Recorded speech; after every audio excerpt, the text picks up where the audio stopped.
Hello बच्चों, let's see the question. Respiration in insect is called direct because option E, the cells exchange oxygen carbon dioxide directly with the air in the tubes. Option B, the tissue exchange oxygen carbon dioxide directly with the coelomic fluid.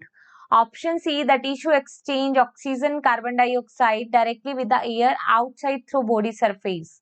And option D, tracheal tube exchange oxygen carbon dioxide directly with the hemocoel which then exchange with tissues. देखो question के अंदर बोला गया है कि respiration in insect is called direct.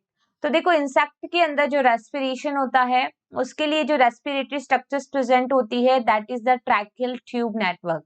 ठीक है, tracheal tube के द्वारा जो गैसेस का एक्सचेंज होता है वो डायरेक्टली होता है haemocoel cavity, that is the blood filled cavity which is present in the insect. ठीक है, तो उसके द्वारा एक्सचेंज होता है कि जैसे ही ट्रैकियल ट्यूब से गैसेस का एक्सचेंज होगा हीमोसील के साथ और हीमोसील से फर्दर गैसेस का एक्सचेंज होगा टिश्यू लेवल पे।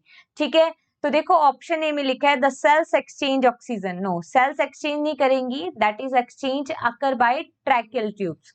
ऑप्शन बी में लिखा है टिश्यू। नो, ऑप्शन सी में लिखा है tissue exchange directly with the air. No, the tracheal tube exchange oxygen and CO2 directly with the haemocoel. ठीक है, haemocoel cavity then it exchange with the tissues. So यहाँ पे जो correct answer होगा that is only option D. Best of luck.